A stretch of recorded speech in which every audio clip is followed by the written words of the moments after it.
It's a tough question, but where is Bitcoin headed in the next decade? I'm Mike Loder. This is Bitcoin 101. The future of crypto is of course uncertain, but today we'll discuss what lies ahead for the industry, more broadly speaking. Joining me now is Cheyne Kupfer, founder of Crypto Calls. Good to see you, my friend, as always. How are we looking at Bitcoin's role in evolving the global financial system over the next decade? We don't have a crystal ball, but let's find out a little bit about what you think.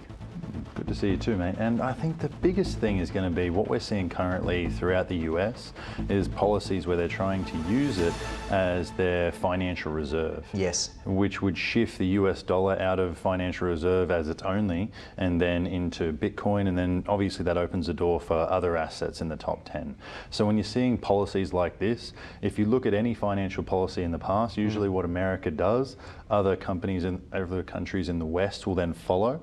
And so I think that'll really start to bring in. If we have more people investing on a governmental level, I think that's going to create a far higher price floor on the asset, just because there's so much institutions involved right now. And if the governments are involved, they don't freak out. They don't care if something drops. I mean, look at the Australian dollar's drop in price right now. You only have to look at house prices in Melbourne. It's It's a headache, to say the least. But let's just continue on that point. So you're talking about government and such. With government comes regulation. Let's talk a little bit about what role regulatory changes may affect the adoption of crypto moving forward. Do you think there needs to be more red tape, less red tape? Regulatory stuff just seems to be such a safe place, though, to inspire trust. But is that true? I think so, because if you look at when the stock market was first becoming really, really prolific, they had limited function legally. Like, you could get away with anything from pump and dump schemes, just all the stuff we're seeing in crypto, you could originally do in the stock market before it had legislation around it. That's interesting, the history lesson there, the sort of, it repeats itself. It does. Please continue, sorry. Any class will have that same quality. So the more regulations we bring in, the more ease of use. Like if a bank, one of the big four, started holding Bitcoin, that would be absolutely fantastic if you'd hold in your own bank account. Any form of legislation is going to create vast amounts of money flowing into the space, which is naturally going to be good for growth. Like, it's still relatively an immature market, just in the case of what it's done and capital invested. And of course, I guess notoriety as well. And we've talked about on the show before, people being hesitant to jump in and get involved. That's why we speak to you, so we can learn more. But what role will institutional investors play in shaping the future of Bitcoin? There's more of them, Ethereum as well, and other top cryptocurrencies out there. Well, the institutions have already started to play an amazing role over the past 24 months. So essentially they've got those ETFs, right, which are around Bitcoin and a few other assets that are looking like they're going to be emerging.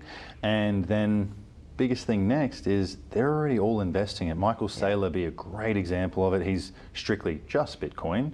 But if you're getting more and more involvement, well, it's gotten to the point that all of the crypto markets are lined up with the major markets all over the world. That's Sydney, Tokyo, London, New York. They're all lined up. These trading times, the volume, the flow in and out, the stuff we see in Forex and the stock market, we now see in crypto on a day-to-day basis. And we have been to a greater extent now more than ever, but it's still been something evident over the past 4 years. Yeah, okay. And this all ties into the future of perhaps Web3 and the development of that and blockchain, etc., and creating this decentralized space for people to actually enjoy and instantly get transactions through the gate. I'm curious to know more about blockchain technologies and how that is going to challenge Bitcoin and Ethereum's dominance in the space. Take us through a little bit about how the tech kind of influences the coin.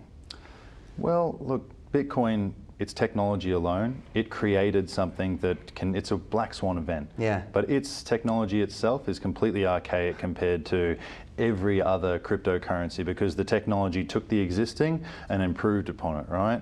They took the original car, they made a better car, but the asset is still going to be the reserve of its own market, because every single other coin is denoted in Bitcoin. They're denoted in something called sats, so small amounts of Bitcoin, and that's what they denote every single crypto in, much like how our currency is denoted in small bits of USD.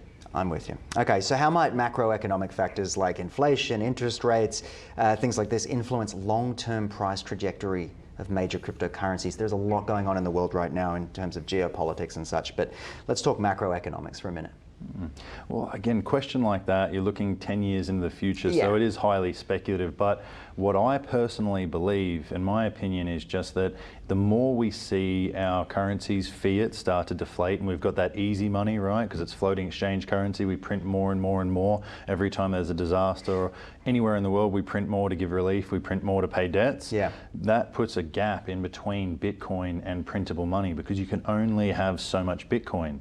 That and a large number of Bitcoin already has just been lost from people sending it to random wallets back in the dev days when they didn't understand what it was or how it was or if it was retrieval or anything. Goodness me, if we could relive some of those moments. Shane, is there anything else you wanted to highlight moving forward for our audience out there when it comes to the future of major cryptocurrencies? Anything you wanted to leave us with?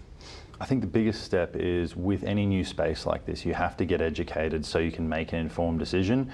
And you also have to look at it not only with risk averseness, but just so you can plan ahead in the future and never jump all into anything, because yeah. There you go. Never jump all into anything. But mate, thank you again for joining me. As always, I enjoy our chats and appreciate you taking the time to see me. See you next time. A reminder that the following program is for informative purposes only. Be sure to do your own research before making any major financial decisions. And this program is brought to you by the team at Crypto Calls. Give them a call if you want to find out a bit more about what's going on in the crypto space. This is Ticker. We'll be right back. You're watching Ticker. We'll have more in just a few minutes.